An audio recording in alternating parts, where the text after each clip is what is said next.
दिखाता हूँ। रुपए की वैल्यू भैया और ना गिरे उसके लिए हम डॉलर बचाने की बात कर रहे हैं, लेकिन फिर भी रुपए की वैल्यू गिरती चली जाएगी क्योंकि डॉलर कमाने का हमारे पास अगले 10 साल के लिए कोई प्लान ही नहीं है। हर कंट्री को डॉलर कमाना है क्योंकि वो ग्लोबल करेंसी है। अब इंडिया जो है वो भैया एक्सपोर्ट से ज्यादा इंपोर्ट कर लेता है और करीब 120 बिलियन डॉलर के घाटे में बैठा है। देखो जोशी जी की बात पूरी तरीके से सही है। इंडिया की इकोनॉमी आज भी 55% जो हिस्सा है वो सर्विस सेक्टर यानी आईटी, फाइनेंस और डिजिटल सर्विसेज से आता है और मैन्युफैक्चरिंग केवल 14% के आसपास है। बाकी एग्रीकल्चर और चीजों से हमारी जो इकोनॉमी है वो बन। और इस चीज को इंडिया आज नहीं 2022 या उससे पहले भी समझ गया होगा, लेकिन 2022 में इंडिया ने एक फ्रेमवर्क लॉन्च किया जिसका नाम था international trade settlement in Indian rupees. देखो पहले रसिया, फिर यूएई, अब 30 देशों के 123 फॉरेन बैंक्स इंडिया के रुपी ट्रेड इकोसिस्टम में एंटर कर चुके हैं।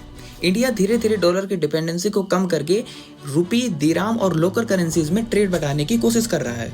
देखो इंडिया और यूएई ने लोकल करेंसी सेटलमेंट सिस्टम शुरू किया है जिससे दोनों कंट्रीज रुपी और दिराम में ट्रेड कर सकती हैं बिना हर बार डॉलर को कन्वर्ट किए। इतना ही नहीं, यूपीआई तक यूएई में अब पेमेंट सिस्टम में कनेक्ट किया जा रहा है। और हाल ही में इंडिया और यूएई के एक पार्टनरशिप के अंदर लगभग $5 बिलियन के डिफेंस टेक्नोलॉजी इन्वेस्टमेंट की शुरुआत हुई है, जिसमें ड्रोन, मिसाइल और नेवल सिस्टम और मैन्युफैक्चरिंग प्रोजेक्ट शामिल है। यानी यूएई सिर्फ अब ऑयल पार्टनर नहीं बल्कि इंडिया का स्ट्रेटेजिक इन्वेस्टमेंट पार्टनर भी बन रहा है। अब रसिया वाला एग्जाम्पल भी देख सकते हैं। जब वेस्टर्न सैंक्शन लगे थे तब इंडिया ने रसिया से रिकॉर्ड लेवल पर चीप ऑयल खरीदा और कई पेमेंट ट्रेडिशनल डॉलर सिस्टम से बाहर निकलकर अल्टरनेटिव यूज किए थे, जैसे दिराम रूट का इस्तेमाल हुआ, रूबेल सिस्टम का इस्तेमाल हुआ और लोकल करेंसीज में एडजस्टमेंट हुई।